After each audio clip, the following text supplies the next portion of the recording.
بسم الله الرحمن الرحيم. أبناء الطلاب وزملاء أطباء الدراسات العليا، أن أقدم لكم هذه الأفلام التعليمية التي تتناول الجانب العملي لمادة التشريح. فنشاهد الآن هذا الشريط على أمل أن يحقق الفائدة المرجوة منه مع التمنيات لكم بالتوفيق. يقول الله تعالى: وقل اعملوا فسيرى الله عملكم ورسوله والمؤمنون. صدق الله العظيم.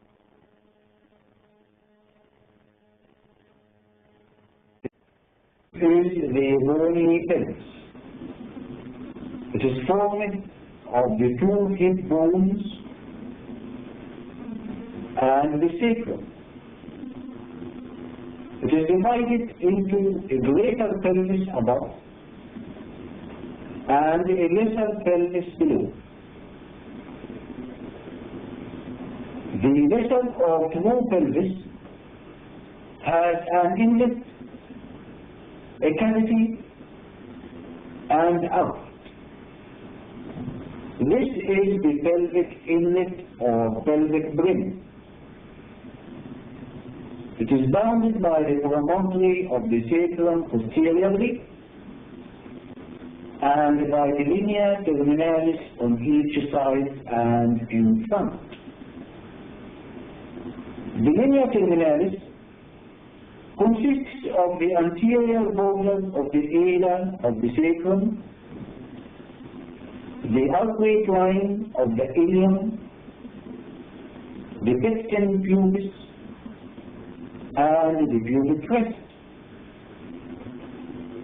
The diameters of the pelvic inlet are: first, the anterior-posterior or conjugate diameter. It is 11 centimeters and extends from the upper border of the symphysis pubis to the middle of the sacral promontory. Second, the transverse diameter from side to side. It is 13 centimeters and is wider than the transverse diameter of the outlet, which is 11 centimeters. Thirdly, the oblique diameter.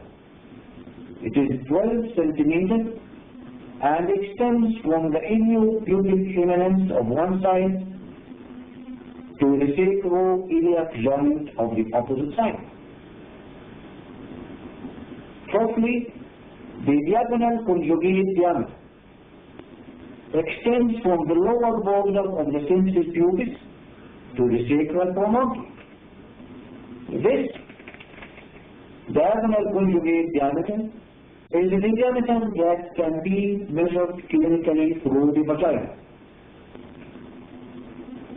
Normally, the sacral promontory cannot be reached by the examining fingers, but if so, the pelvis is regarded to be contracted and may result in difficult labor. This is the pelvic outlet. It is bounded posteriorly by the apex of the coccyx, anteriorly by the symphysis pubis, and on each side by the ischial tuberosities and the sacrotuberous ligaments. Its diameters are: first, the anterior-posterior diameter extends from the tip of the coccyx to the inferior border of the symphysis pubis. It is 13 centimeters, which is larger than that of the inlet. Second, the transverse diameter extends between the two ischial tuberosities. It is 11 centimeters and is less than that of the inlet. In holding the pelvis in the anatomical position, the anterior superior iliac spine and the pubic tuberous should lie in the same vertical plane In this position, the pelvic surface of the symphysis pubis looks upwards and backwards.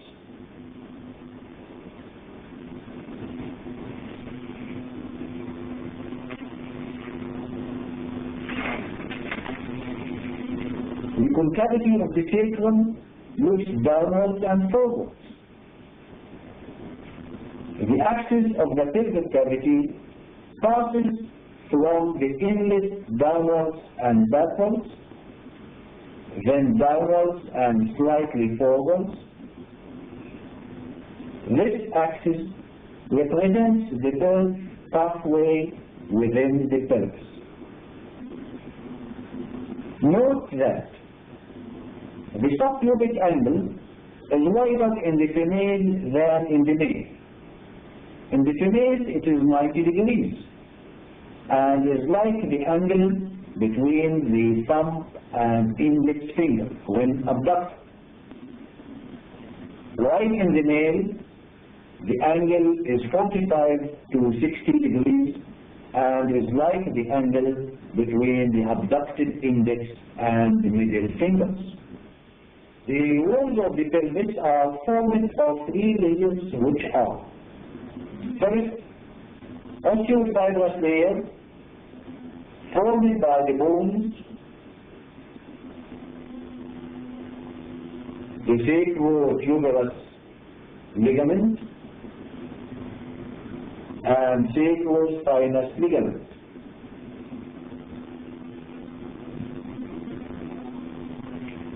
And by the perineal membrane and the obturator membrane.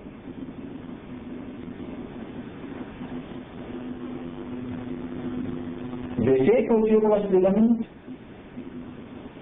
extends from the ischial tuberosity to the site of the sacrum.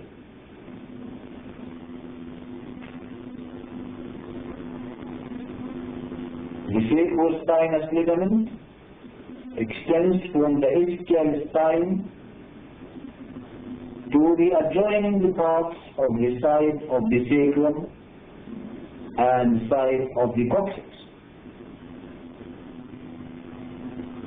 The perineal membrane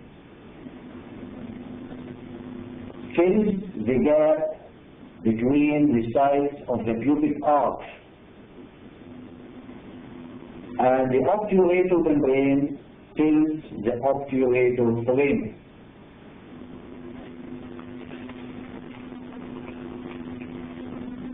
All these constitute the components of the osteofibrous layer. The second layer is the muscular layer, which comprises the piriformis muscle on the pelvic surface of the sacrum, the obturator internus muscle on the side of the lesser pelvis,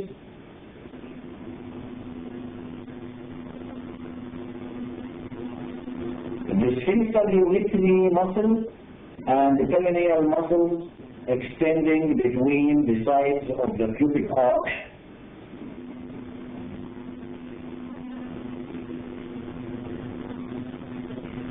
levator ani and the coccygeus muscles form the floor of the pelvis and are pulled together the pelvic diaphragm. All these muscles are covered on their inner surfaces by the pelvic fascia, which constitute the third layer of the pelvic walls.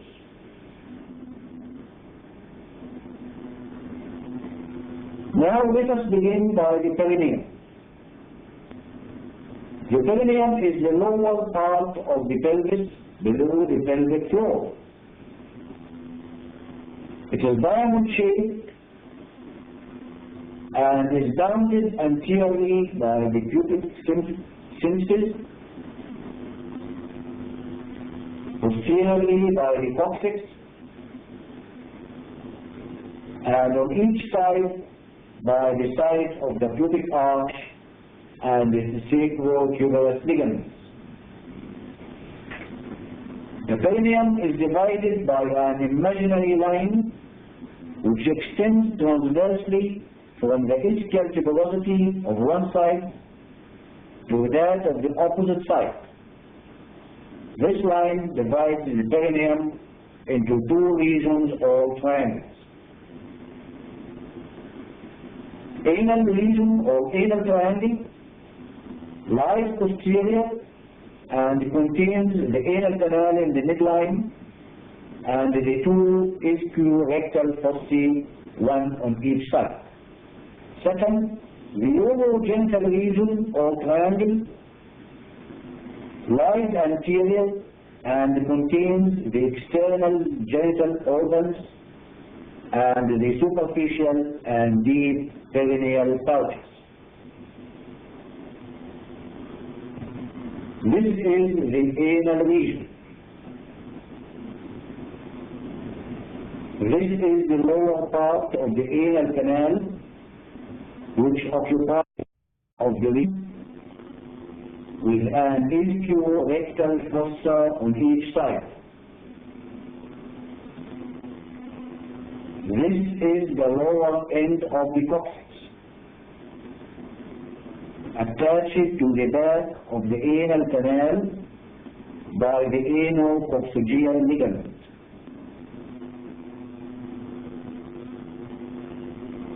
The lower part of the anal canal is surrounded by the anal sphincters. Notice the circular arrangement of the muscle fibers of the external anal sphincter. This sphincter is formed of three parts arranged from below upwards as follows. First, the subcutaneous part is the lowermost part and lies directly under the skin. Second, the superficial part above the subcutaneous part. Thirdly, the deep part above the superficial part and is the deepest. On each side of the anal canal lies an ischial-rectal fossa. This is the ischial-rectal fossa. It is wedge-shaped and is filled by a pad of fat. It is bounded laterally by the obturatum internus muscle and its covering fascia. In this fascia lies the pudendal canal, which passes close to the ischial tuberosity. This is the pudendal canal, running from the lesser sciatic foramen towards the deep perineal pouch. Its course is thus from behind forwards. It contains the pudendal nerve and internal pudendal vessels.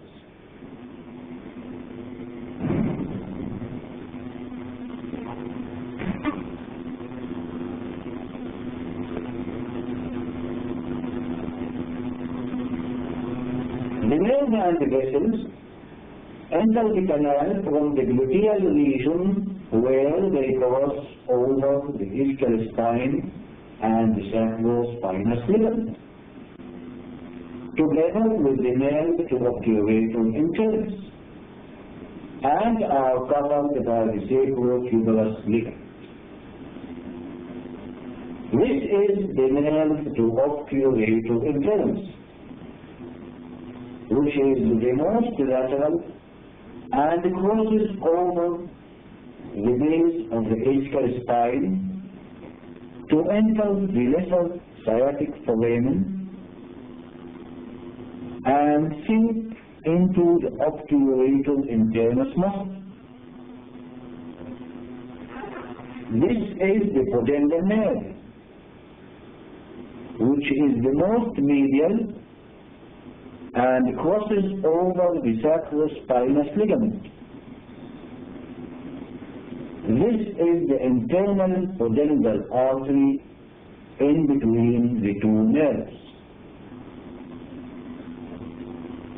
The pudendal nerve and internal pudendal vessels run through the pudendal canal in the lateral wall of the fossa. Near the beginning of the canal, the pudendal nerve gives off the inferior rectal nerve.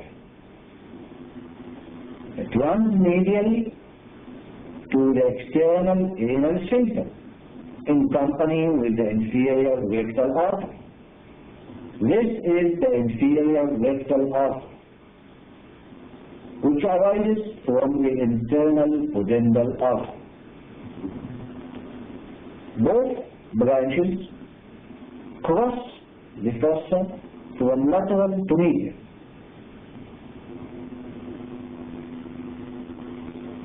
Near the beginning of the canal, the pudendal nerve gives off the inferior rectal nerve.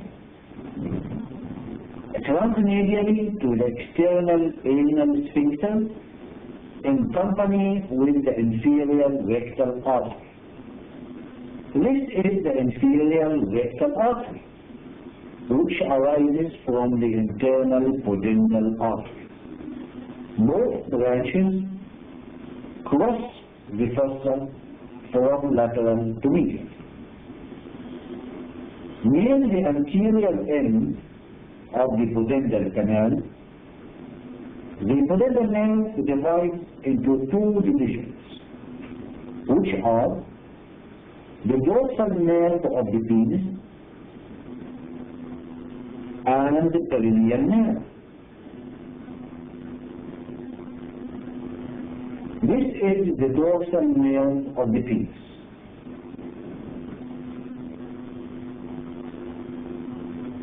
Which passes into the deep perineal pouch along the side of the pubic arch in company with the internal pudendal artery. Its further course will be seen later. This is the perineal nerve.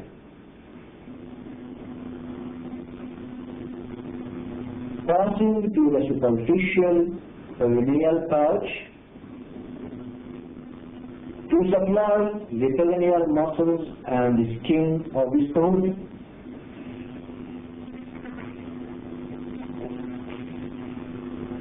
These are the scrotal branches.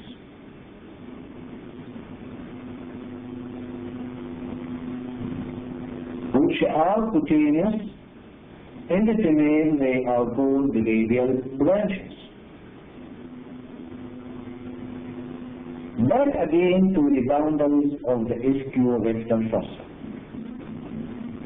This is the labial boundary, formed by the levator ani muscle.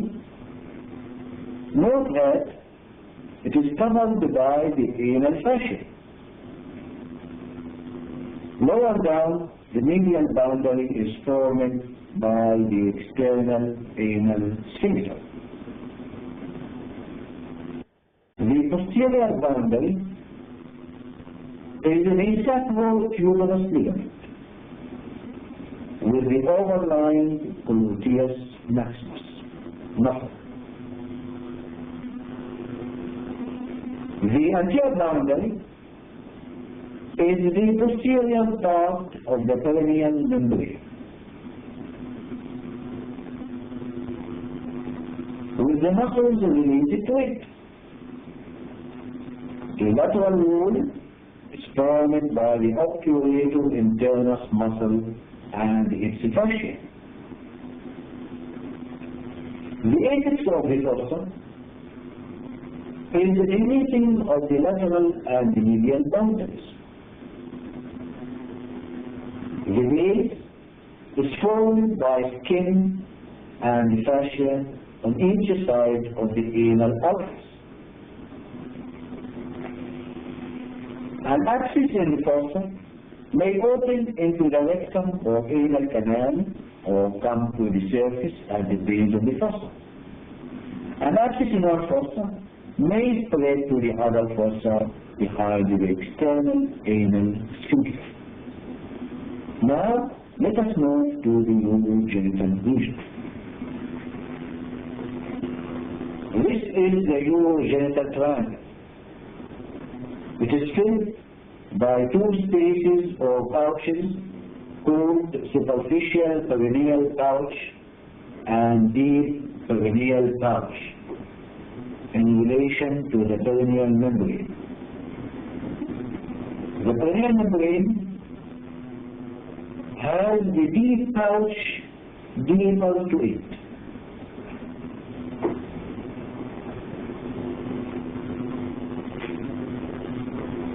And contains the sphincter urethrae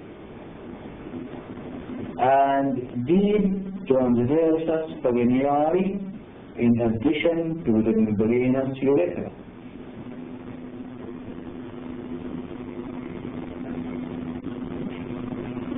The membrane has the superficial pouch superficial to it.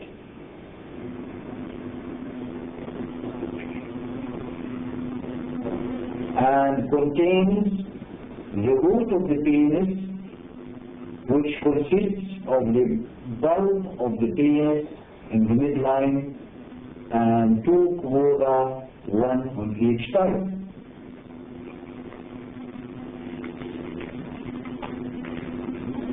The superficial pouch is covered superficially by the membranous layer of the perineum, which is attached to the sides of the pubic arch on each side and to the base of the perineal membrane posteriorly.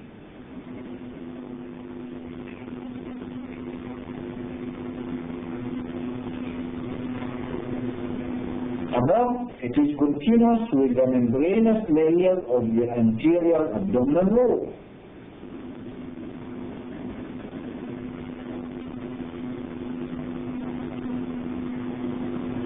Thus, the superficial pouch is closed posteriorly and on both sides, but is open anteriorly at the symphysis pubis.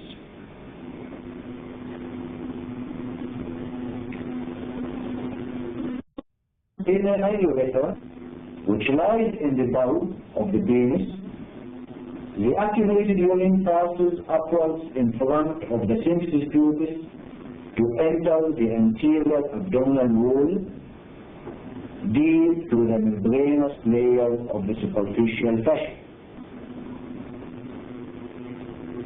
On the other hand, the deep perineal pouch is completely closed on each side by the sides of the pubic arch.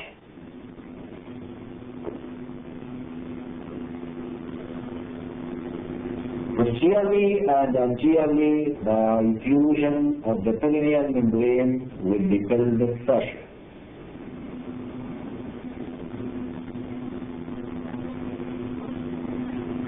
The pelvic fascia covers the deep surface of the deep pouch forming its roof. Note that the two pudendal canals open into the posterior part of the deep pouch close to the side of the pubic arch.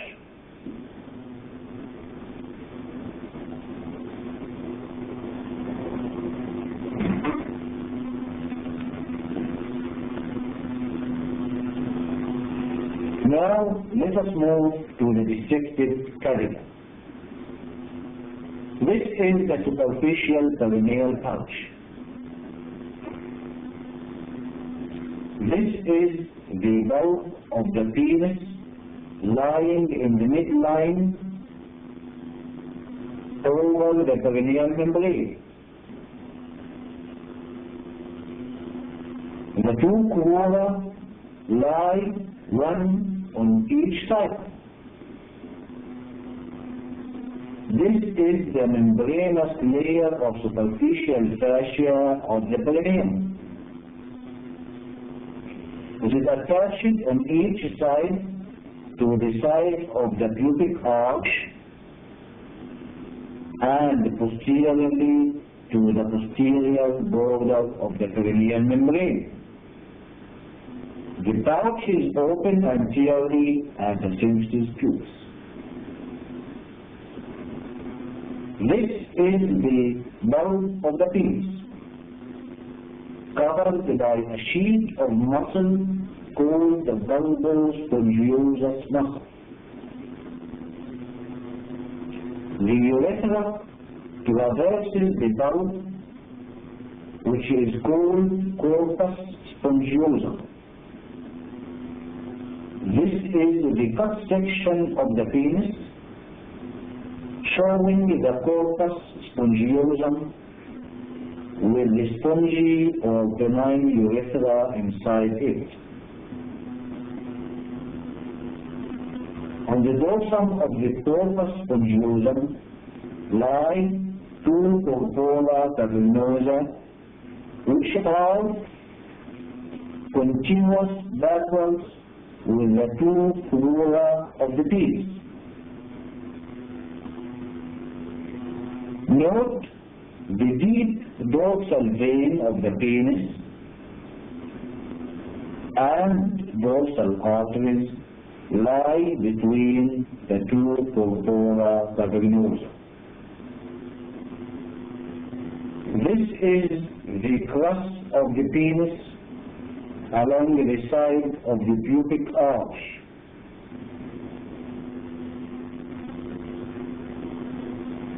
It is covered by a sheet of muscle called the ischiocavernous muscle.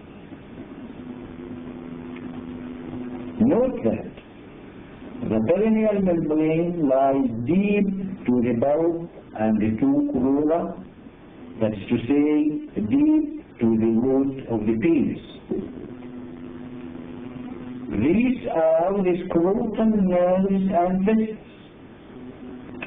running inside the superficial perineal pouch to reach the skin of the scrotum. Note also that this mass, which lies in the median plane between the bulb of the penis in front and the anal canal behind, is called the perineal body or central tendon of the perineum. In this perineal body, all muscles of the perineum are inserted.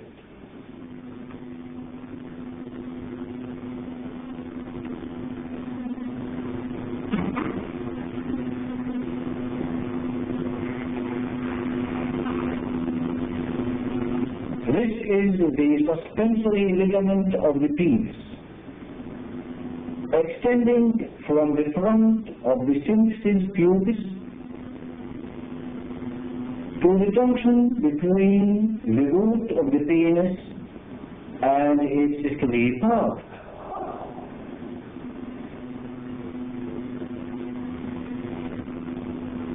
This is the perineal membrane, now clearly seen after removal of the bulb of the penis. It is a strong triangular fibrous tissue with its apex directed forwards and its base directed backwards. Its apex is thickened and is separated from the symphysis pubis by an interval through which the deep dorsal vein of the penis enters the pelvis to join the prostatic plexus of veins. The perineal membrane is pierced by these structures. The urethra in the medial plane, 1 inch behind the symphysis pubis. The internal pudendal artery and dorsal nerve of the penis pierce the membrane very close to the margin of the pubic arch, ½ inch from the symphysis pubis.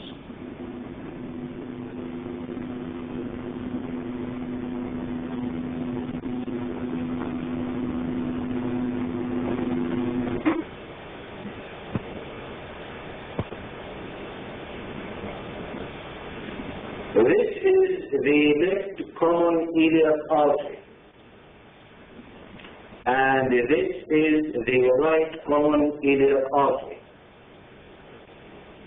They arise from the terminal end of the abdominal aorta at the level of the lower border of the fourth lumbar vertebra. This is the inferior mesenteric artery crossing the left common iliac artery to become the superior rectal artery.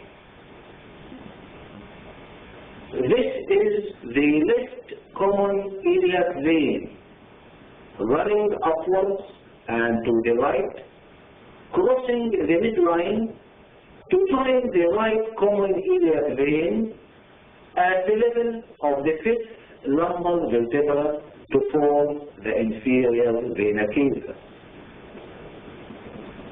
This is the left common iliac artery, dividing into the external and internal iliac divisions. This is the left ureter, crossing the end of the left common iliac artery. In other words, it crosses the beginning of the external iliac artery. It descends downwards in front and parallel to the internal iliac artery. Notice that the internal iliac artery descends in between the ureter anteriorly and the internal iliac vein posteriorly. This is the external iliac artery. It is longer and wider than the internal iliac. It passes on the medial side of the psoas major muscle to leave the pelvis from under cover of the inguinal ligament. The external iliac vein is behind its proximal part, but medial to its distal part. Its beginning is crossed by the ureter, while its end is crossed by the vas deferens. Remember that it has only two branches, which arise just proximal to the inguinal ligament. These are the deep circumflex iliac artery, which runs laterally, and the inferior epigastric artery, which runs upwards and medially. This is the stump of the inferior epigastric artery, which is now cut and has been described with the anterior abdominal wall.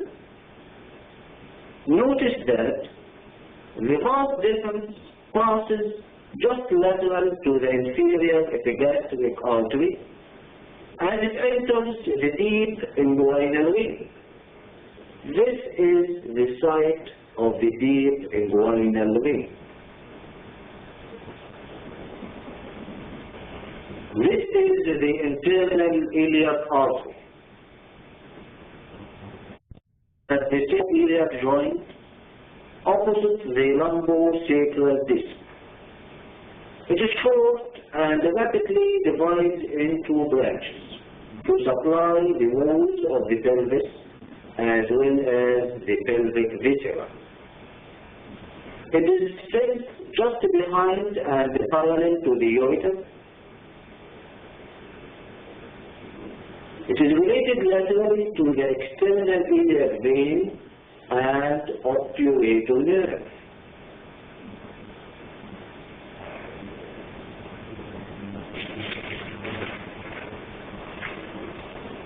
The artery divides into anterior and posterior divisions.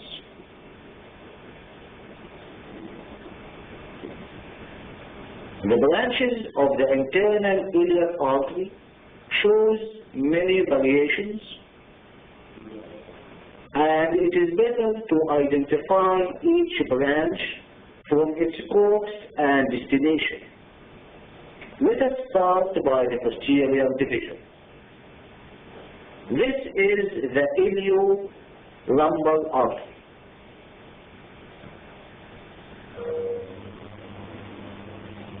It passes deep to the psoas major muscle to reach the iliac fossa. These are the two lateral sacral arteries.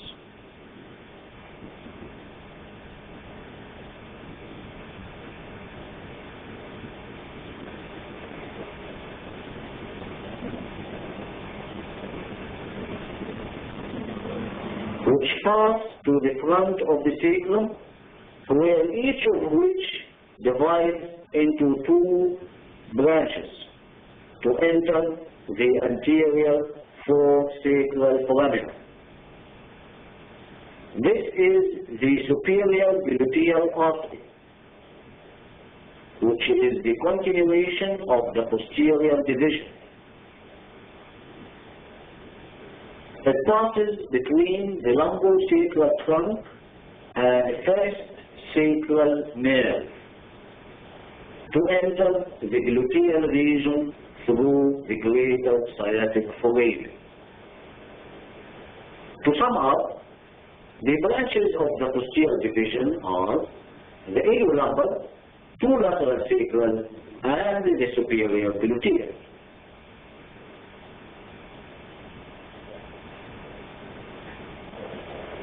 Now, let us move to the opposite side of the pelvis to demonstrate the branches of the anterior division.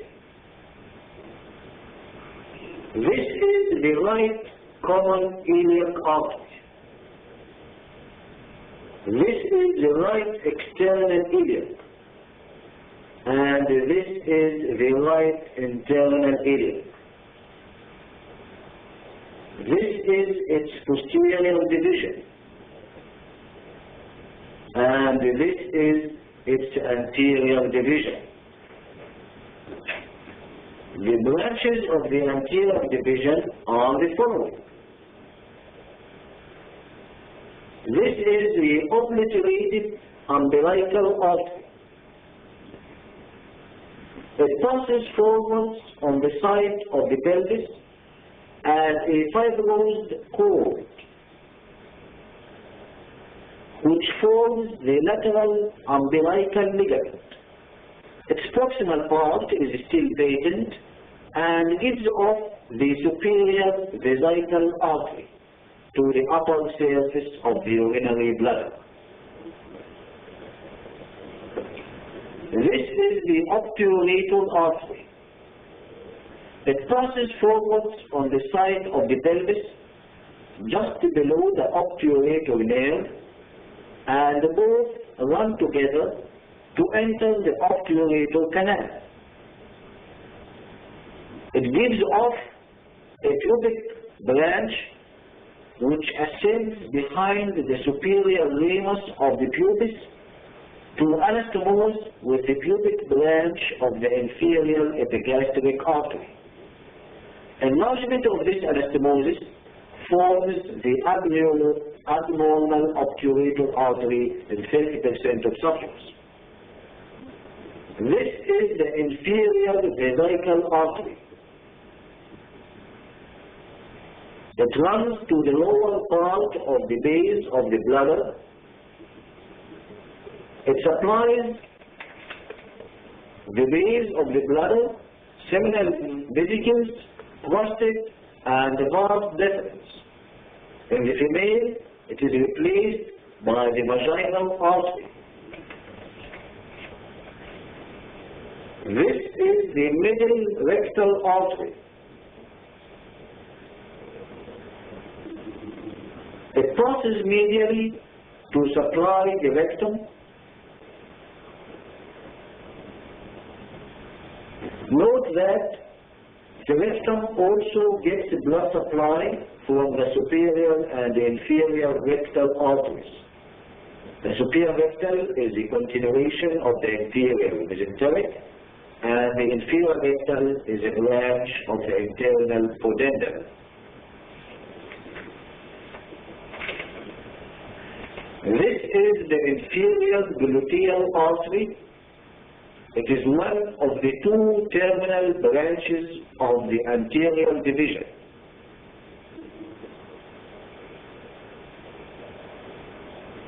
It passes through the greater sciatic foramen to enter the gluteal region. This is the internal pudendal artery. It is the other terminal branch of the anterior division. It also enters the gluteal region through the greater sciatic foramen. To sum up, the branches of the anterior division in the male are obliterated umbilical artery, obturator artery, inferior vesical artery,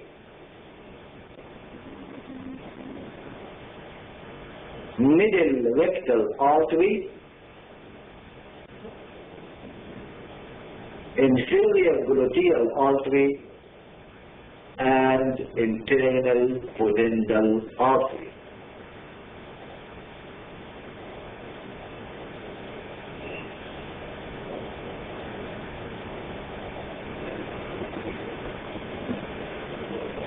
Now let us demonstrate the median sacral artery. It arises from the back of the lower end of the abdominal aorta and descends in the midline in front of the fourth and the fifth lumbar vertebrae to the front of the sacrum to end below at the coccyx.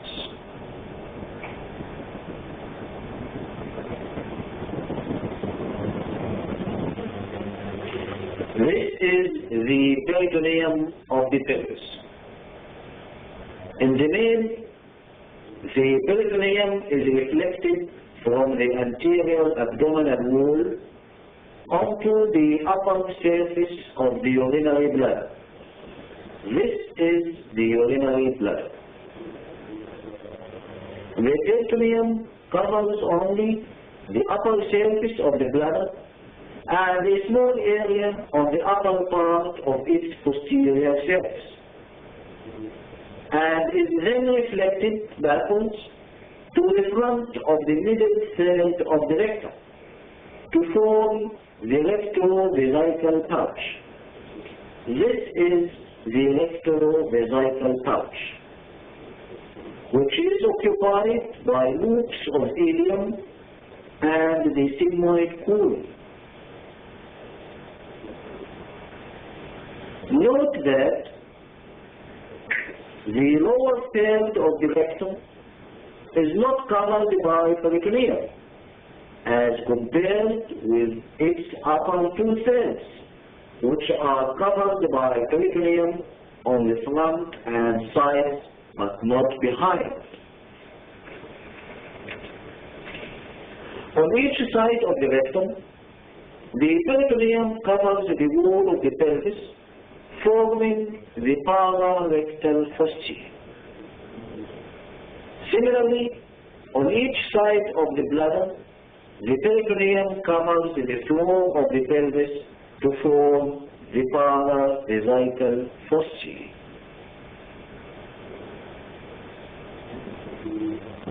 This is the left half of a male pelvis. to show the arrangement of the pelvic organs. This is the ureter. Its whole length is 10 inches. It runs half of its course in the abdomen proper, and the other half is in the pelvis. In the pelvis, the ureter descends at first vertically on the side of the pelvis, just anterior to the internal iliac artery.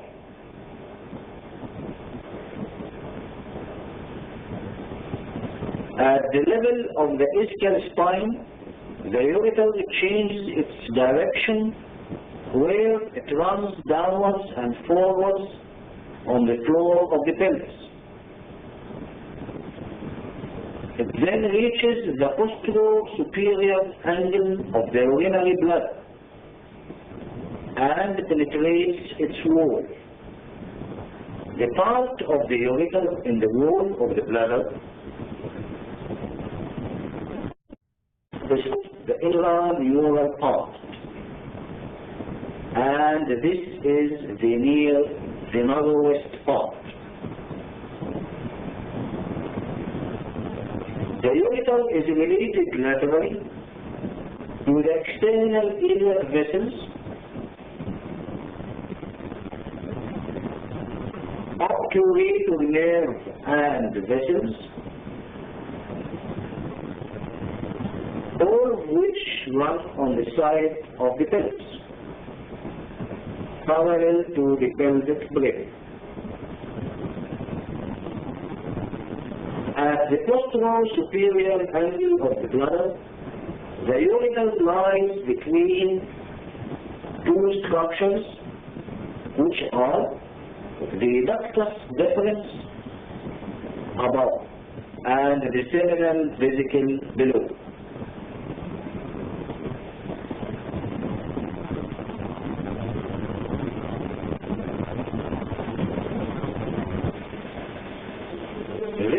The vas or ductus deferens.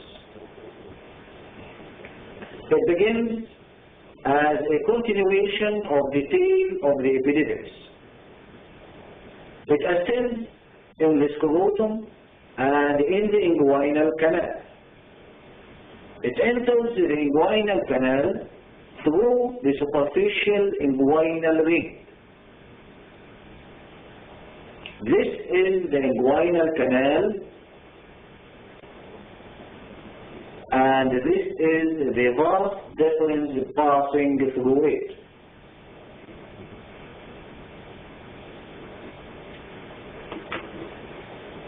It enters the pelvis through the deep inguinal ring, where it is immediately lateral to the inferior epigastric artery, very close to its origin from the external iliac artery. This is the inferior epigastric artery, and this is the vas deferens just lateral to it. In the pelvis, the vas deferens runs downwards and backwards on the side wall of the pelvis, where it crosses the external iliac vessels, obturator nerve and vessels, and reaches the posterior-superior angle of the urinary bladder, where it crosses above the end of the ureter, and then runs downwards and medially in contact with the medial side of the seminal vesicle. Here it is dilated to form the ampulla of the ductus deferens.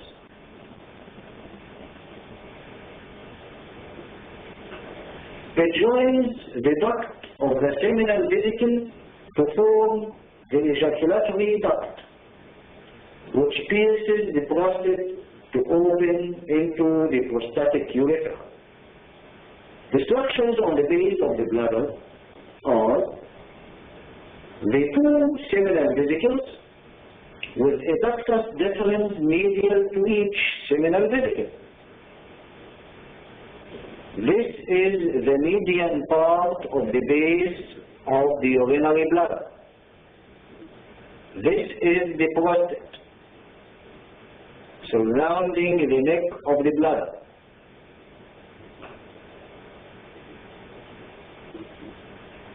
The prostate is surrounded by fibrous sheath, which is much thinned posteriorly to form a thick septum called rectovesical fascia. In this fibrous sheath lies the prostatic plexus of veins, which receives the deep dorsal vein of the penis anteriorly.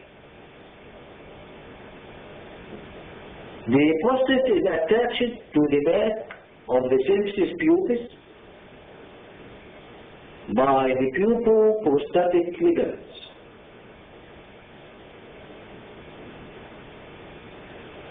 These are two ligaments lying in the floor of the space behind the symphysis pubis, called retropubic space.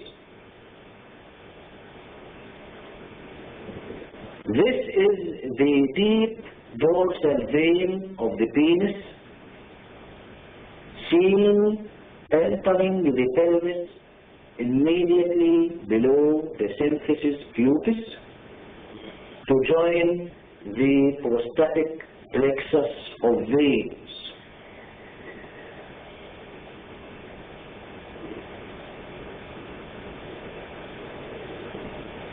The urinary bladder has a superior surface, two infralateral surfaces, and a posterior surface or base.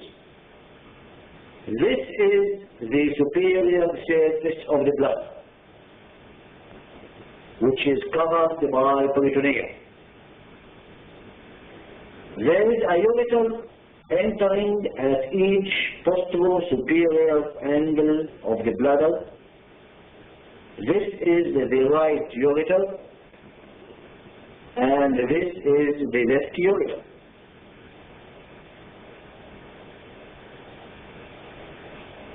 The two infralateral surfaces are one on each side.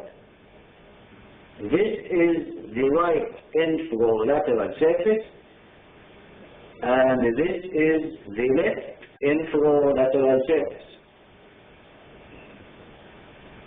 They meet anteriorly where they join the superior surface to form the apex of the bladder. This is the apex of the bladder. It is continuous with the median umbilical ligament, which is the fibrous urates.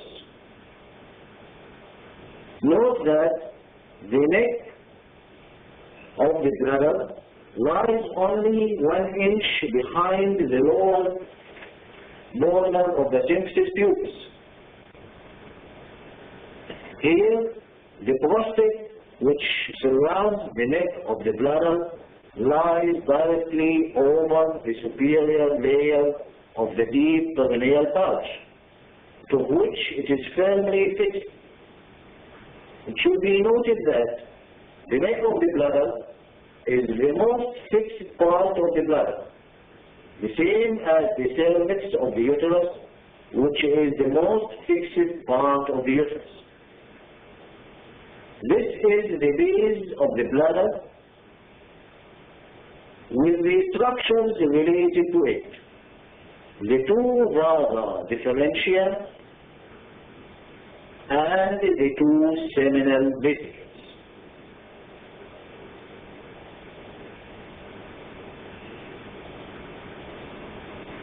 This is the urinary bladder opened to show its cavity. This is the posterior wall of the bladder seen from inside. Notice the mucosa which shows irregularities and a transverse ridge which extends between the two ureteric orifices. This is the internal urethral orifice. And this small elevation just behind it is called the uvula,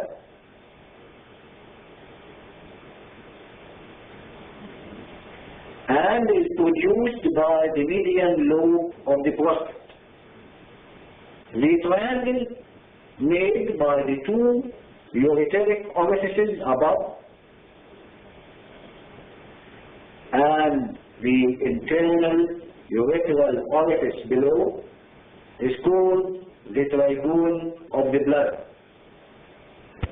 Notice that its mucosa is smoother than that of the bladder and is mesodermal in origin as compared with the rest of the mucosa of the bladder, which is endodermal in origin.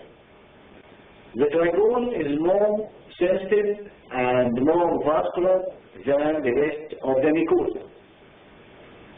This is the intramural part of the urethra, leading to the interureteric ridge.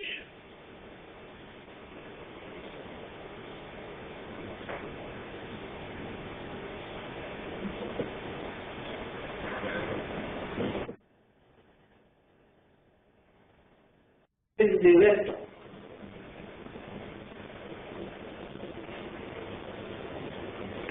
Lying on the lateral surface of the sacrum, it begins opposite to the third sacral segment as a continuation of the sigmoid colon.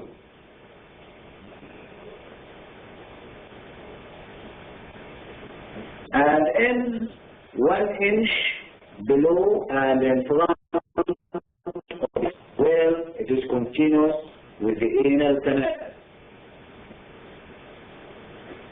The upper third is covered by peritoneum in front and on the sides. The middle third is covered by peritoneum only on the front, while the lower third is not covered by peritoneum and is separated from the prostate and the base of the urinary bladder by the thick rectovesical fascia.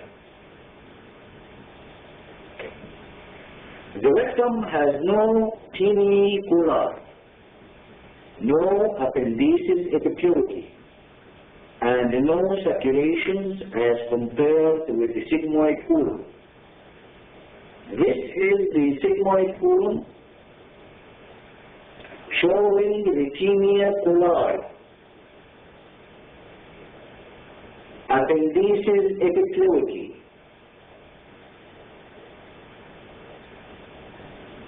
circulations, and is suspended by the pelvic mesocolon.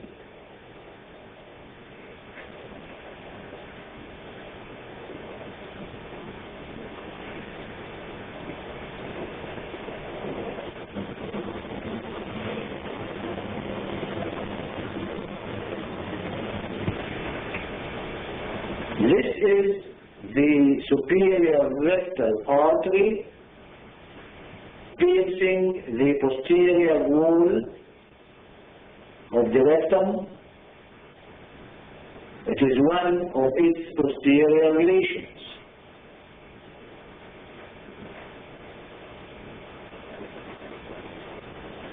This specimen shows some of the posterior relations of the rectum, which form its bed.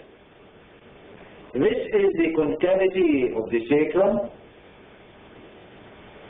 and this is the median sacral artery descending exactly in the midline.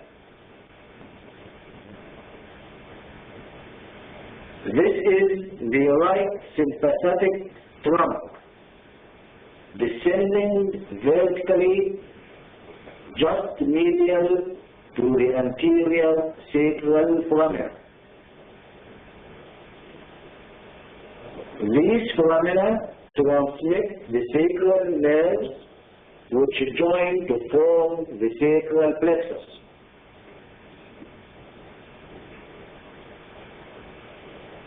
This is the piriformis muscle arising from the middle three pieces of the front of the sacrum and is crossed by the sacral nerves. This is the coccygeus muscle, and this is the levator ani lying edge to edge with the coccygeus. They form together the pelvic diaphragm.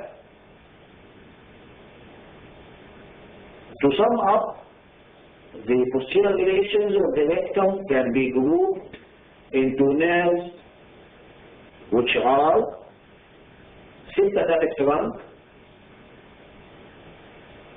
and the roots of the sacral plexus,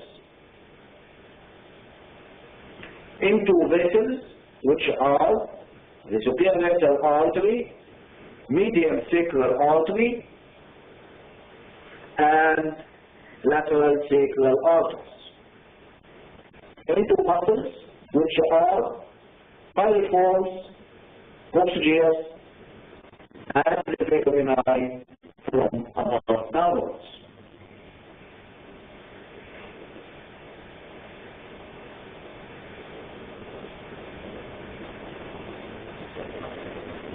This is the sacral plexus.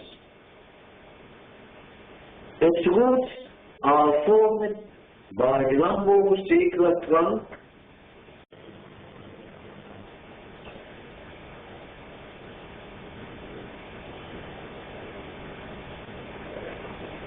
and the anterior primary rami of the first, second, third, and fourth sacral nerves. The lumbosacral trunk is formed by the fourth and the fifth lumbar roots. It descends directly in front of the ala of the sacrum to join the first sacral nerve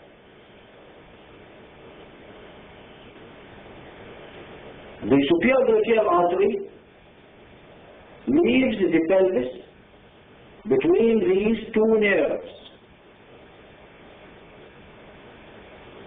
while the inferior gluteal artery is seen leaving the pelvis between the second and the third sacral nerves.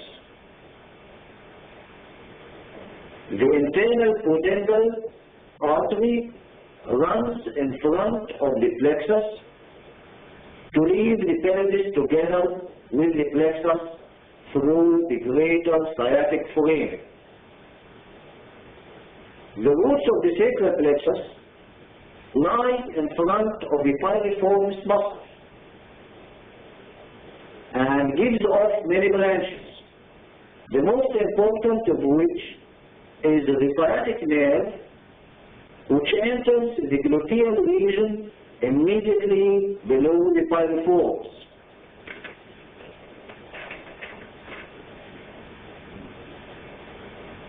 This is the greater sciatic foramen as seen in the gluteal region. It shows the piriformis muscle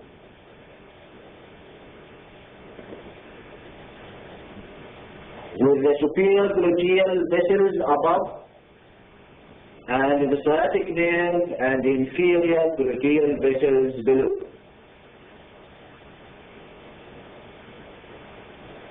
The internal pudendal artery and the pudendal nerve are seen emerging from the greater sciatic foramen.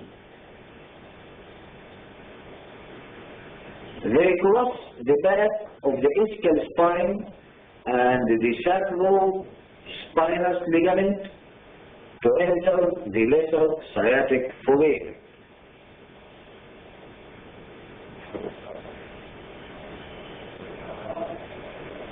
It is the levator AlAiny muscle.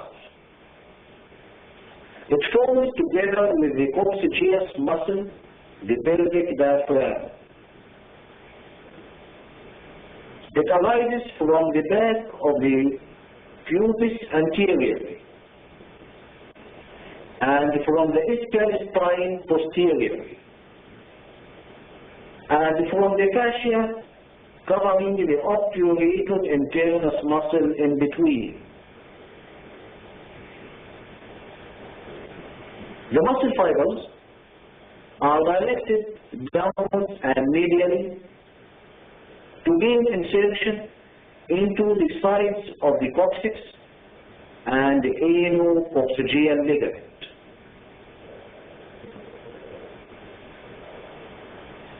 It surrounds the anorectal junction. It is further inserted to the perineal body, just anterior to the anal canal. It has a free anterior border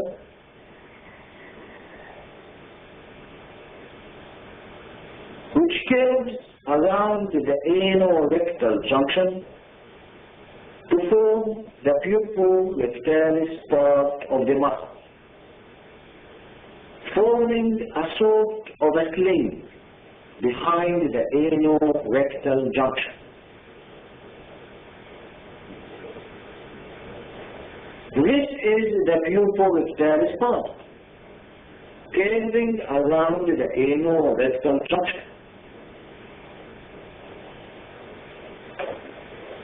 This is the part of the muscle inserted into the perineal body, just in front of the anal canal. This is the part of the muscle attached to the anococcygeal ligament behind the anal canal.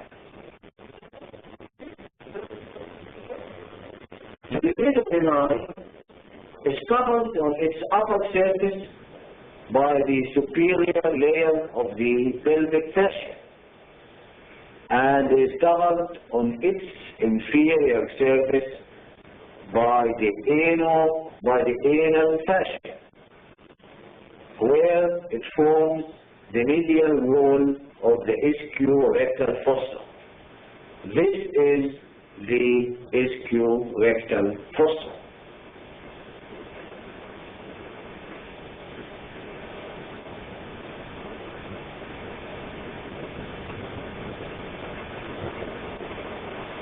The obturator internus muscle is the side wall of the pelvis, immediately below the pelvic brim. It is covered by a strong fascia, which gives origin to the levator AlAiny muscle. The obturator internus lies immediately below the obturator nerves and vessels, which pass forwards to enter the obturator canal. This is the obturator nerve and vessels passing forwards.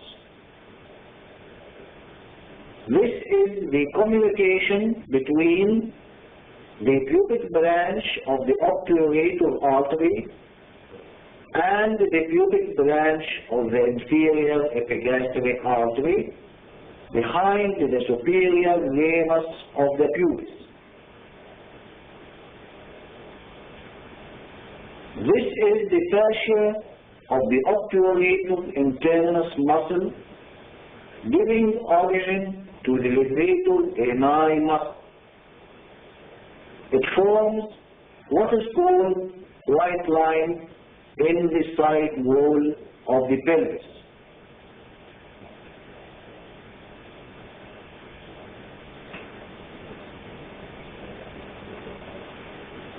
This is the back of the symphysis pubis. This is the most anterior part of the levator ani muscle arising from the back of the pubis. Here, the prostate lies over the most anterior part of the levator ani. Some fleshy fibers of the levator ani are attached to the fibrous sheath of the gland and form what is called the levator prostate muscle.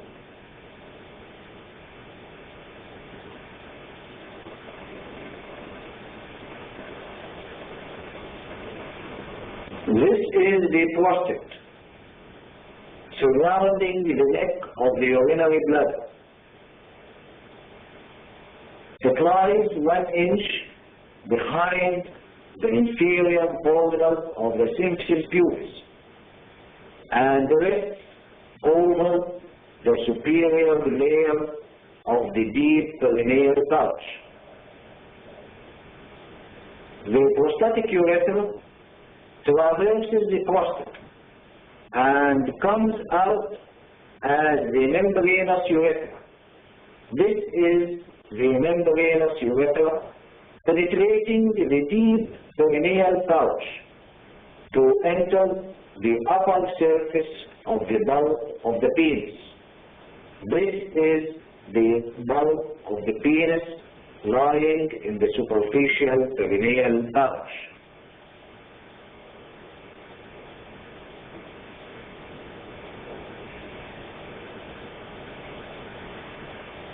This is a median section in the prostate to show the structures inside. This is the prostatic urethra traversing the prostate from above downwards.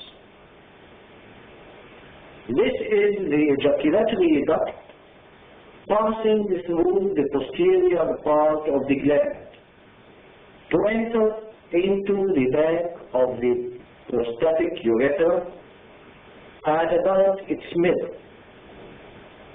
The part of the prostate bounded by the 2 ejaculatory ducts from behind and the prostatic urethra from in front forms the median lobe of the prostate.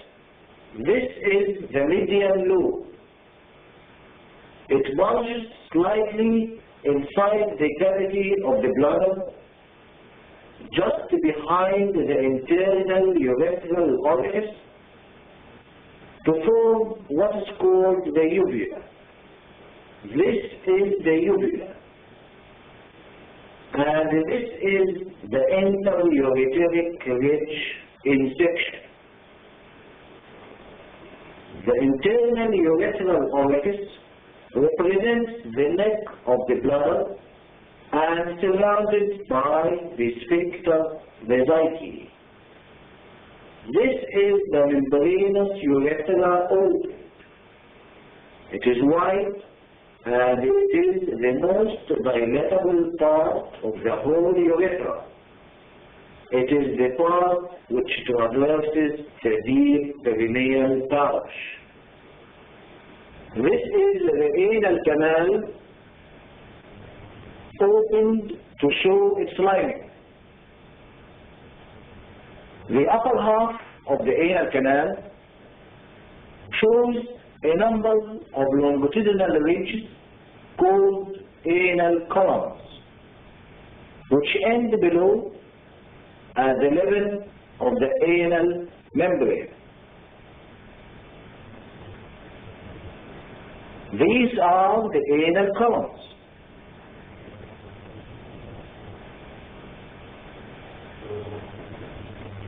This is the level of the anal membrane, which form what is called anal bags.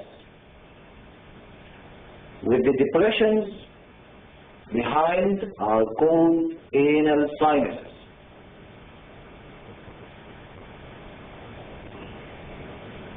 The area just below the anal valves is called the anal pecten. The line of the anal valves itself is called the pectinate line. This pecten is formed of stratified squamous epithelium, while the most lower part of the anal canal is formed by skin. The muscle wall surrounding the anal canal is the external anal sphincter to the outside and the internal anal sphincter to the inside.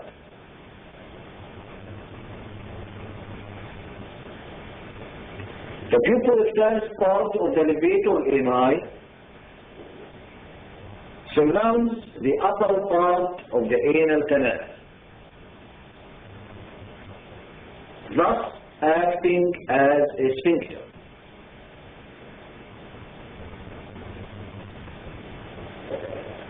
The anal canal is related behind to the anal-coccygeal ligament.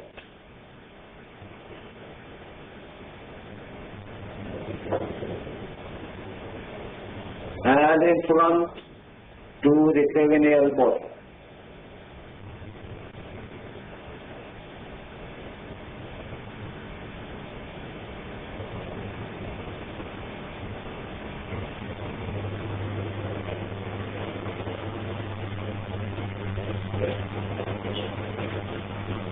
This is the superficial and deep perineal pouches cut in section to show the various layers of these pouches. These two pouches lie below the symphysis pubis and separate the pelvic cavity from outside.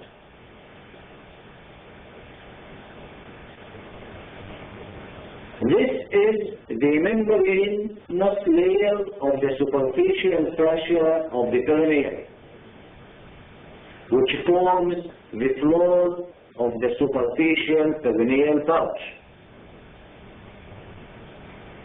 This is the crust of the penis in contact with the side of the pubic arch, just below the symphysis pubis. This is the perineal membrane, which forms the roof of the superficial perineal pouch and intervenes between the superficial pouch to the outside and the deep pouch to the inside. This is the sphincter urethrae muscle, which fills the deep perineal pouch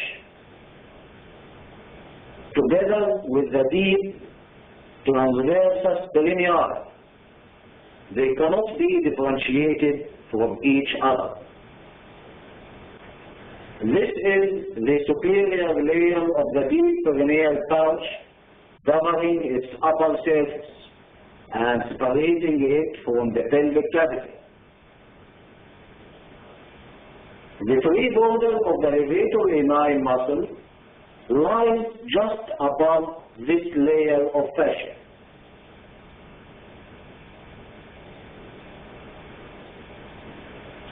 On each side of the deep perineal pouch, the internal pudendal artery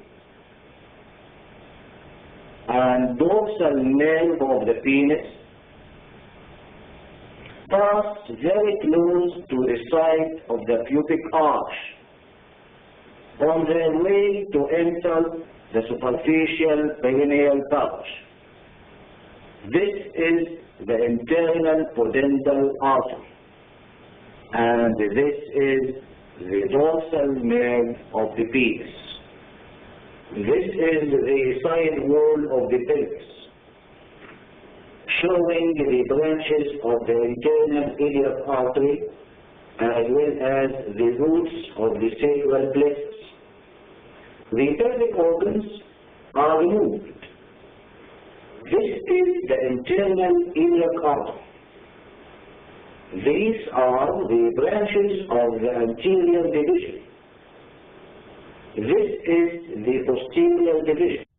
And these are the lateral sacral arteries. This branch enters the first sacral foramen.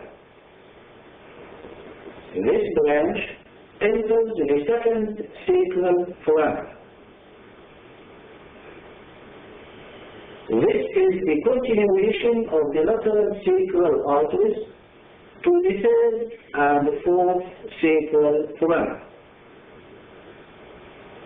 Notice that these sacral arteries are accompanied by lateral sacral veins, which form an important link between the veins of the pelvic organs and the vertebral plexuses of these. And this link is of importance in the spread of metastases of malignant tumors of the pelvic organs, particularly that of the prostate, to the vertebral column as well as the brain. This is the lumbosacral trunk, which is a combined fourth and fifth lumbar roots. This is the first sacral root of the sacral plexus. Note its big size in relation to the other roots of the plexus. The sacral plexus appears as a big band of nerve tissue which will pass through the greater sciatic foramen to enter the gluteal region. This is the piriformis muscle, which lies under cover of the sacral plexus. This is the pudendal nerve, which arises from the second, third, and fourth sacral nerves, and runs in company with the internal pudendal artery.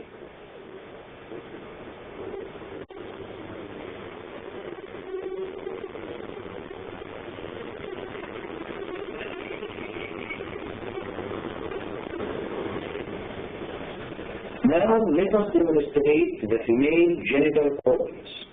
These are the two ovaries, the uterus, the uterine tubes, the vagina, and the bowel. This is the left ovary. This is the left uterine tube in the free border of the broad ligament. This is the body of the uterus, and this is its fundus. This is the right uterine tube, and this is the right ovary. This is the cervix of the uterus.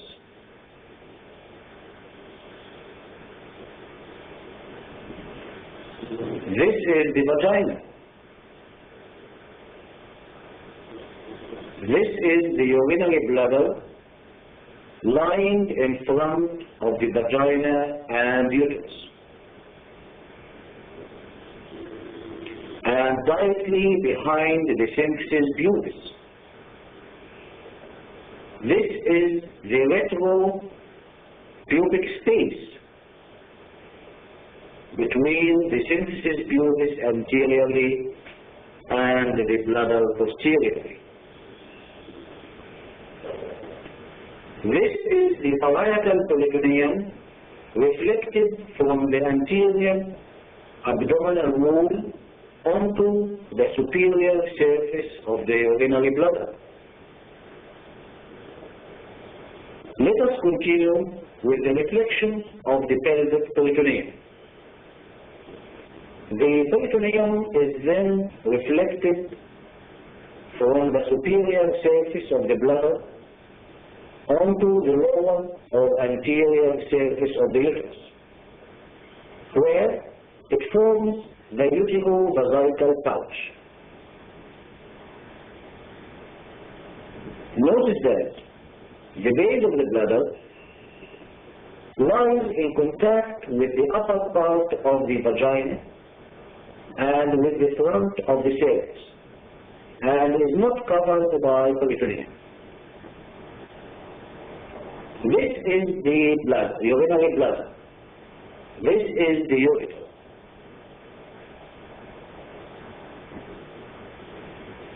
And this is the base of the bladder. Here is the anterior wall of the vagina. This is the cervix of the uterus. And this is the body of the uterus. This is the peritoneum, which comes from the upper surface of the bladder directly to the lower part of the front of the body of the uterus, leaving the cervix bare. The peritoneum then extends upwards to cover the fundus of the uterus, and is followed downwards on the upper surface of the uterus and the back of the cervix down to the upper quarters of the vagina. From here, the peritoneum is reflected on the front of the middle third of the rectum to form the recto-uterine pouch or Gaballah pouch. Note that the anterior surface of the cervix is devoid of peritoneal covering, and this is in contrast to its posterior surface, which is covered by peritoneum.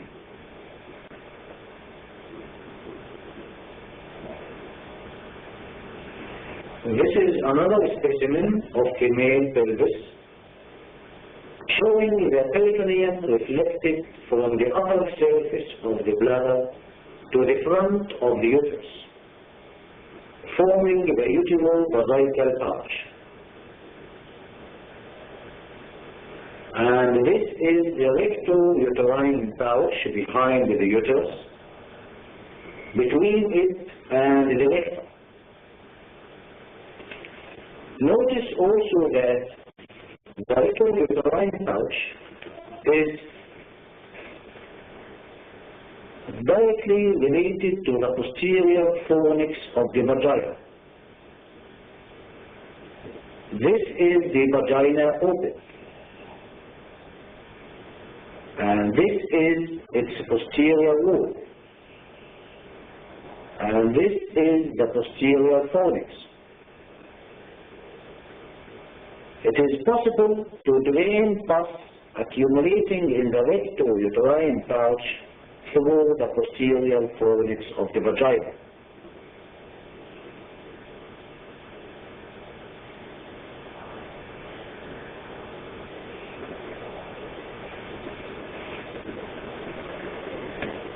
The peritoneum is stretched laterally on each side of the uterus to form the broad ligament. This is the left broad ligament, which extends transversely from the side of the uterus to the side of the pelvis.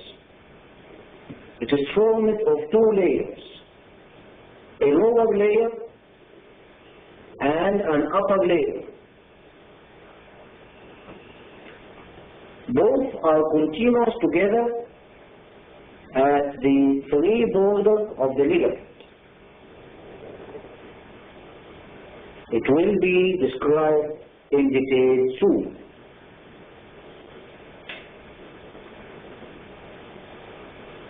This is the left ovary.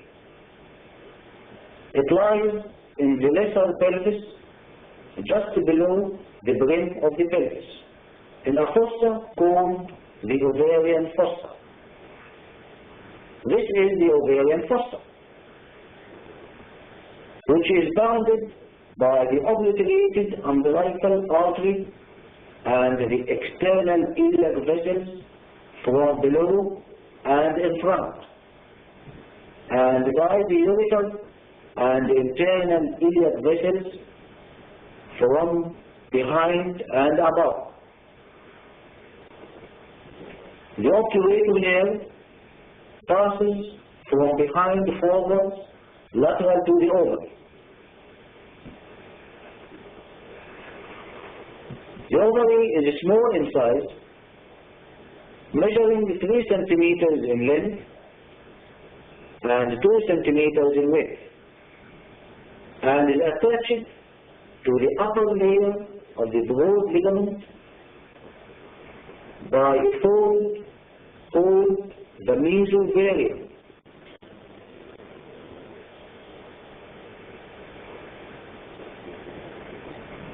Through which the ovarian vessels and lymphatics pass to the ovary.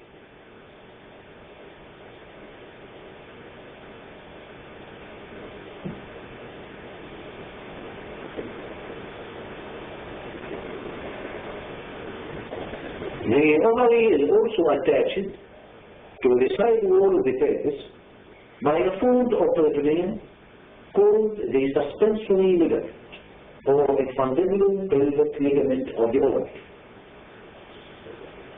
The ovary is also attached to the lateral angle of the uterus by the ovarian ligament, which is derived from the gubernaculum of the fetus. Thus, the 3 ligaments are attached to the ovary are the mesovarium, which is a part of the broad ligament, the suspensory ligament of the ovary, connecting it to the side wall of the pelvis, and the ovarian ligament, which connects the ovary to the side of the uterus. The ovary is covered by peritoneum except at the mesovarium, and in ovulation, the ovum penetrates the cortex of the ovary as well as becoming the peritoneum to enter the uterine tube. Note that although the ovary is a pelvic organ, its lymphatic drainage goes to the aortic lymph nodes and not to the pelvic nodes.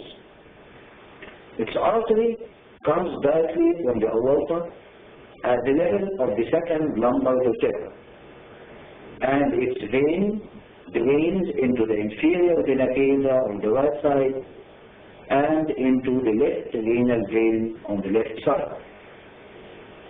This is the uterine tube. It runs laterally from the side of the uterus within the 3 borders of the broad ligament. Its part just lateral to its entrance into the uterus is called the isthmus and is narrow and cord-like. It forms the medial part of the tube. The lateral part of the tube is wider and tortuous and is called the ampulla.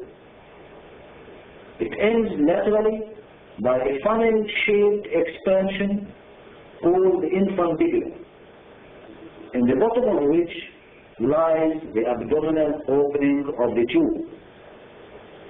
This opening is surrounded by several processes called the fimbuli. These are the fimbuli. This is another specimen showing the opening of the uterine tube into the uterine cavity.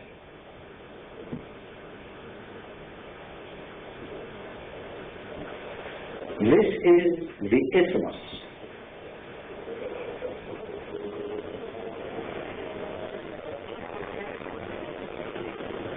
And this is the right ampullary part, which ends by the fimbuli.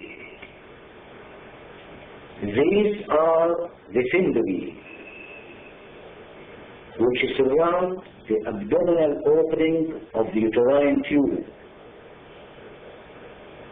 This is the abdominal opening.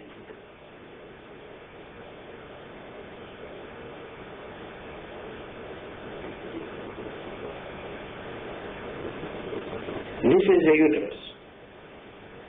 It lies between the rectum posteriorly and the urinary bladder anteriorly. It consists of a fundus, a body, and the cervix. This is the fundus. It is the upper part of the uterus, above the level of the entrance of the uterine tubes. There are two ligaments attached to the fundus on each side, exactly at the entrance of the uterine tube. These are the ovarian ligament behind the entrance of the uterine tube and the round ligament of the uterus in front of the entrance of the tube. The ovarian ligament passes close to the superior wall of the broad ligament, while the round ligament of the uterus passes close to its inferior wall.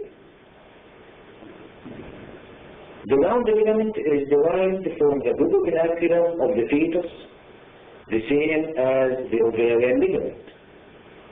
Note that the gubernaculum in the female fetus gets attached to the side of the uterus at the entrance of the uterine tube and consequently become divided into the ovarian ligament and the round ligament of the uterus. This is the body of the uterus. It extends from the level of the entrance of the uterine tubes to the cervix. It has an anterior or umbilical surface, which is related to the urinary bladder, and a posterior or intestinal surface, which is related to the sigmoid colon and the coils of ileum.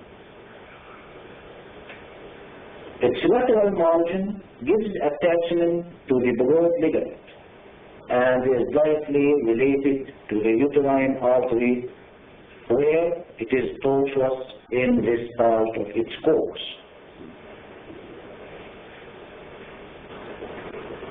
This is another specimen showing the uterus opened longitudinally. This is the fundus above the level of the entrance of the uterine tubes. This is the body of the uterus,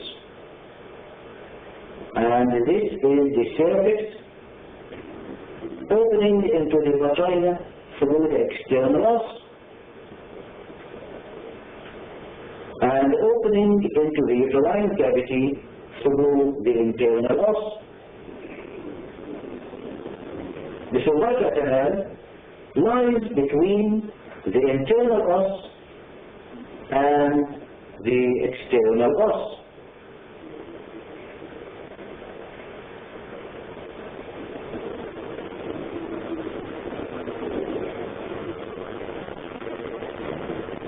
The part of the cervix projecting into the vagina is the vaginal part, while its part above the vagina is called the supravaginal part.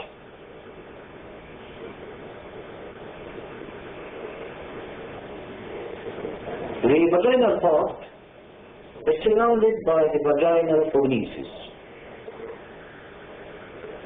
on all sides. The anterior fornix anteriorly, the posterior fornix, which is the deepest, posteriorly, and a lateral fornix on each side.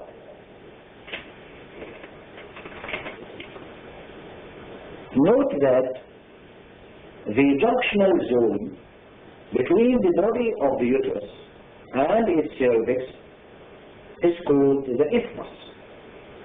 and this isthmus enlarges during the pregnancy to form what is called the lower uterine segment. The body of the uterus measures 3 inches in length and 2 inches in width, while its cervix is 1 inch long and 1 inch thick. Note that the uterus is normally antiflexed and antiverted. By antiflexed is meant that the body of the uterus is flexed anteriorly on the cervix. And by antiverted is meant that the body and the cervix together are bent anteriorly on the vagina.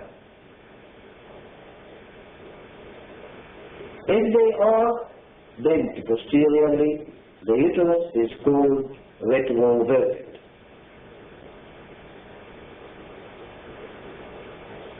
The ligaments attached to the body of the uterus are the broad ligament, the round ligament, and the ovarian ligament.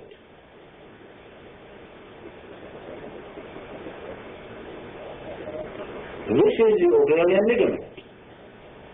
It extends to the ovary and has been demonstrated earlier.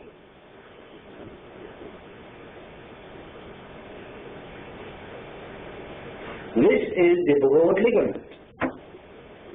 It is formed of 2 layers of peritoneum,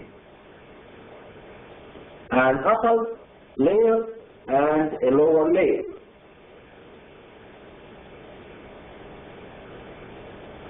The dense connective tissue present between the 2 layers is called parametrium. The ligament has a free anterior border which encloses the uterine tube, and a posterior border which is attached to the floor of the pelvis and is called the root of the ligament. It has also a medial border attached to the side of the uterus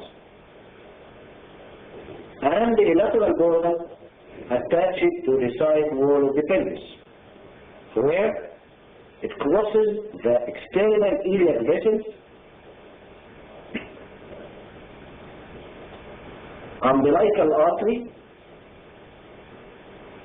and obturator nerve and vessels.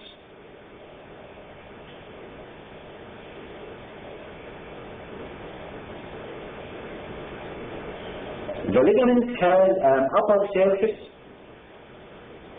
which is related to coils of intestine and a lower surface related to the urinary bladder, especially when it is distended. Note the uterus and the extended blood ligament form a transverse partition in the cavity of the pelvis between the bladder anteriorly and the rectum posteriorly. The broad ligament is subdivided into 4 parts called mesovarium, mesosapiens, mesometrium, and suspensory ligament of the ovary.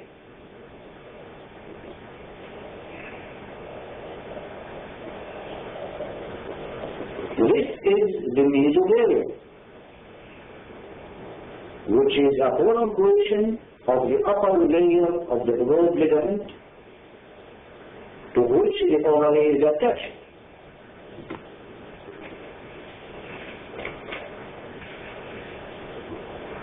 This is the mesosapiens. which is the part attached to the whole length of the uterine tube. It is the anterior part of the ligament. This is the mesometrium, which is the part attached to the side of the uterus. That's to say, the medial part of the broad ligament. This is the suspensory ligament of the ovary, which is the most lateral part of the broad ligament, extending from the infundibulum of the uterine tube to the side wall of the pelvis. It is also called the infundibulopelvic ligament. The contents of the broad ligament are mainly two tubes, two ligaments, and two arteries. The tubes are the uterine tube, which passes in its free anterior border, and the urethra, which passes in its attached posterior border.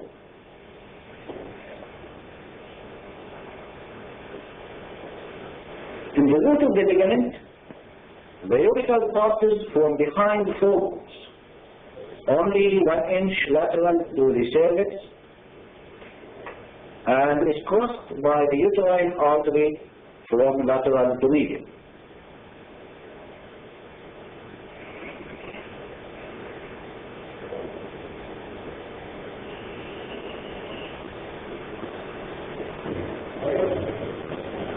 The two arteries are the uterine artery and the ovarian artery. This is the uterine artery,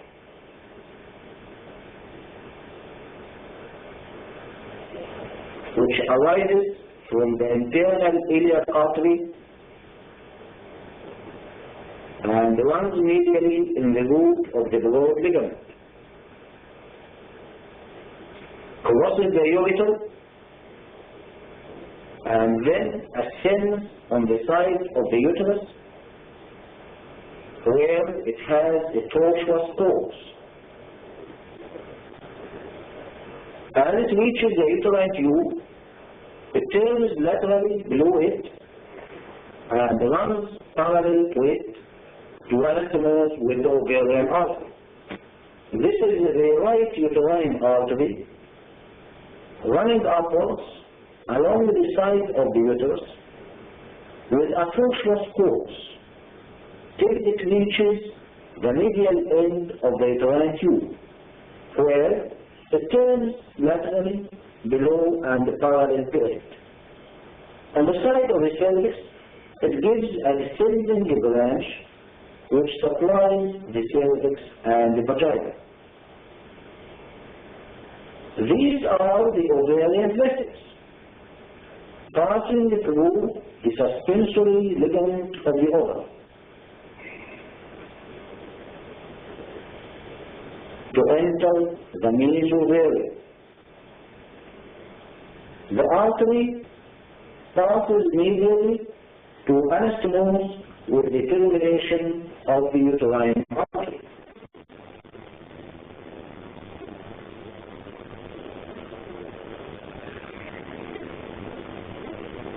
The two ligaments, which are part of the contents of the broad ligament, are the ovarian ligament in contact with its upper layer, and the round ligament of the uterus in contact with its lower layer. To sum up, the two tubes within the broad ligament are the uterine tube and the urethra. The two arteries are the uterine artery and the ovarian artery. And the two ligaments are the ovarian ligament and the round ligament of the uterus.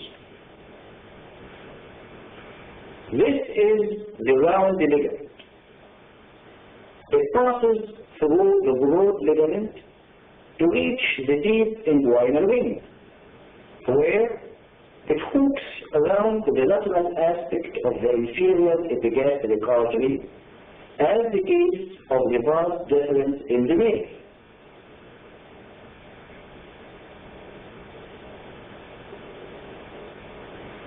The round ligament then runs in the inguinal canal and comes out through the superficial inguinal ring to get attached to the subcutaneous tissue of the labium majus.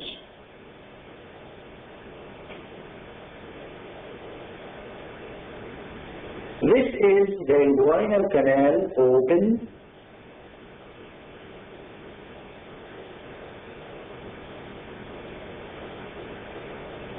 and this fibrous cord is the round ligament of the uterus, going to the labium majus.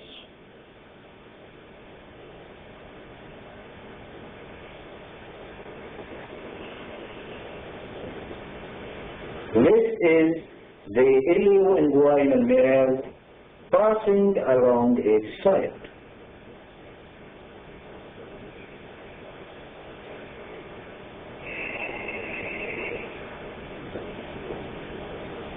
The cervix of the uterus is the most fixed part of the uterus. The strongest ligament attached to the cervix is the McInroth's ligament, which is a transverse ligament consisting of dense fibrous tissue surrounding the pelvic vessels, which extend from the side wall of the pelvis laterally to the bladder, the vagina, the uterus, and the rectum medially. This is the McInroth's ligament or transverse ligament of the uterus.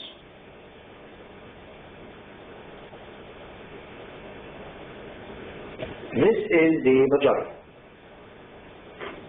It is a tube 8 centimeters long and is lined by stratified squamous epithelium.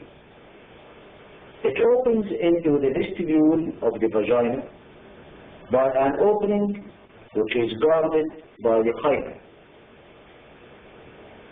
This is the remnant of the hymen.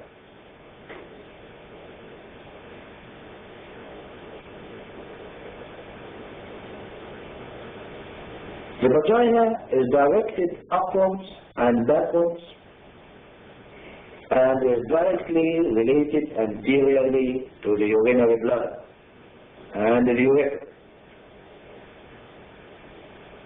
and is related posteriorly to the recto-uterine pouch, rectum,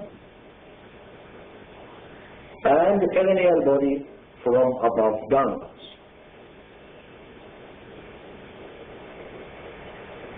This is another specimen showing the urethra open longitudinally and is seen adherent to the anterior wall of the vagina. This is the external urethral pelvis, and this is the internal urethral pelvis. This is the posterior surface or base of the urinary bladder. It is also adherent to the anterior wall of the vagina, and this explains how the bladder can herniate through the anterior wall of the vagina to form what is called cystocele. This is the ureter, descending downwards and forwards and medially on the floor of the pelvis. It comes close to the side of the cervix where it is 1 inch apart. Here it is crossed by the uterine artery. The ureter then continues on the side of the upper part of the vagina, and then in front of it, especially on the left side, to enter the urinary bladder. This is the vaginal artery, which arises as a branch of the internal urethra. It is the inferior vesical artery in the male. It supplies the vagina together with some other branches coming from the uterine artery and the middle rectal artery.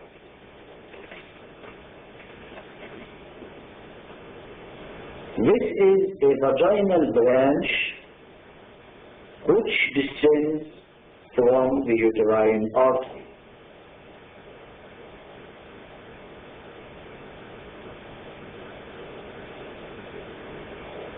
This is the urinary bladder organ, and this is its neck.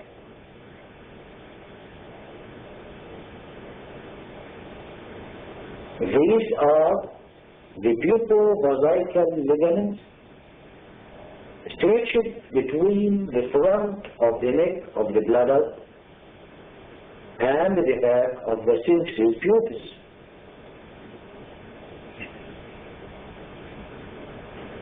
This is the vagina immediately behind the urethra and the bladder. This is the AlAiny muscle lying on the side of the pelvis, and this is its anterior free border. Notice that these most anterior fibers of the AlAiny get attached to the side of the neck of the bladder as well as to the side of the vagina, where it forms what is called the sphincter vaginae.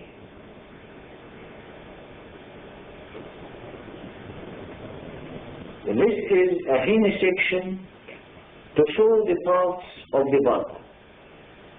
It comprises the two labia majora, two labia minora, clitoris, and the orifices of the vagina and urethra. This is the labia majus. It is a fold of hairy skin filled with fat. The cleft between the two labia majora is called the pudendal cleft. This is the labium minor. It is a thin fold of skin devoid of fat and hair. The labium minor lies to the inside of the labium major. The cleft between the two labia minora is called the vestibule of the vagina. This is the external urethral orifice, which lies immediately above to the vaginal orifice and is only 1 inch below the symphysis pubis.